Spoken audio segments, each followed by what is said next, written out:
IS என்ற சர்வதேச பயங்கரவாத அமைப்போடு தொடர்புடையதாக சந்தேகிக்கப்படும் ஒருவர் திருப்பூரில் 6 ஆண்டுகள் தங்கியிருந்து சதித்திட்டம் தீட்டியதாக தெரியவந்துள்ளது. பயங்கரவாதிகளோடு தொடர்புடையவர் சகஜமாக மக்களோடு மக்களாக வாழ்ந்தது அப்பகுதி மக்களை அதிர்ச்சிக்குள்ளாக்கியிருக்கிறது.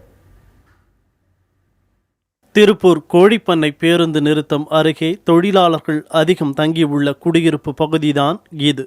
ஐஎஸ் பயங்கரவாத அமைப்போடு தொடர்புடையவர் என்ற சந்தேகத்தின் பேரில் கைது செய்யப்பட்டுள்ள முகமது முஷிருதீன் இங்குதான் 6 ஆண்டுகளாக மளிகை கடை வைத்து நடத்தி வந்திருக்கிறார். திருப்பூரில் முஷிருதீனின் மனைவி சாயிலா, சகோதரர் அஷதுல்லா ஆகியோரை நுண்ணறிவு பிரிவு காவல்துறையினர் விசாரணைக்காக அழைத்துச் சென்றுள்ளனர். பயங்கரவாதிகளோடு தொடர்புடையவர்கள் தங்களோடு சகஜமாக தங்கியிருந்தது அதிர்ச்சி அளிப்பதாக தெரிவிக்கின்றனர் அப்பகுதியைச் சேர்ந்தவர்கள். பார்க்க நல்ல மாதிரி தான் இருந்தான். நான் இப்போ இப்படி ஆகிட்டான்னு சொல்லி நான் யாரும் நினச்சே பார்க்க முடியல. இந்த அளவுக்கு இருப்போம்னு யாரும் நான் நினைக்கவே இல்லையே. அவனை நல்லவன மாதிரி தெரிஞ்சு நான் இப்போ இப்படி இருக்கான். வெளி மாநில மற்றும் மாவட்ட தொழிலாளர்கள் பிழைப்புக்காக திருப்பூரில் தஞ்சமடையும் நிலையில் அவர்களின் வறுமையை பயன்படுத்தி பயங்கரவாதிகள் மூளைச்சலவையில் ஈடுபடுவதாக கூறப்படுகிறது. அண்மையில் மாவோயிஸ்ட் தம்பதியர் கைது செய்யப்பட்ட சம்பவமும் இதற்கு சான்றாக சொல்லப்படுகிறது. அவர்களிடமிருந்து போலி சிம் கார்டுகள் கைப்பற்றப்பட்ட நிலையில் தற்போது மேற்கு வங்கத்தில் கைதான முகமது முஷிருதீனிடமிருந்து போலி சிம் கார்டுகள், அடையாள சான்றுகள் மற்றும் துப்பாக்கிகளை பறிமுதல் செய்துள்ளதாக குற்றப்பிரிவு புலனாய்வு துறையினர் தகவல் வெளியிட்டுள்ளனர். நாட்டுக்கே அச்சுறுத்தல் ஏற்படுத்தும் விதமாக அமைந்துள்ள இந்த சம்பவத்திற்கு பிறகாவது காவல்துறை விழித்து கொள்ள வேண்டும் என்பது பொதுமக்களின் வேண்டுகோள். நாங்கள் 5 டைம் பார்த்துக்குறேங்க. வந்து வெளியிருந்து வராங்க, பிடிக்கிறாங்க. சரி மளிகை கடை வச்சுக்கிறாங்க. சரி அவையும் ஹிந்தி பேசுகிறாங்க, பிடிக்கிறாங்க. அவங்களுக்கு ஒரு ஹெல்ப் இருக்குன்னு நினச்சிட்டேன். ஆனால் இந்த மாதிரி இருக்கிற எங்களுக்கு தெரியவே தெரியல, கொஞ்சம் கூட தெரியல.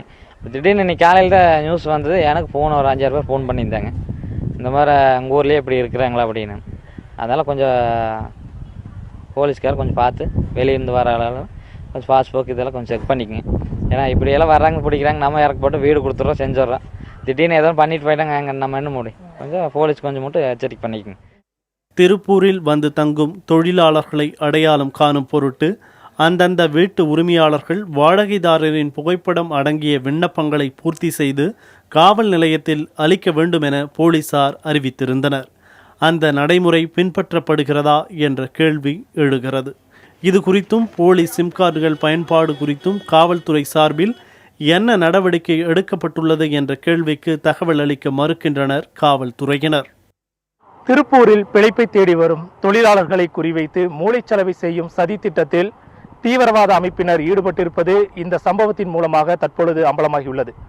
காவல்துறைக்கு மிகப்பெரிய சவாலாக அமைந்துள்ள இது போன்ற சம்பவங்களை எதிர்காலத்தில் எப்படி எதிர்கொள்ளப் போகிறார்கள் என்பதுதான் மிகப்பெரிய கேள்விக்குறியாக உள்ளது.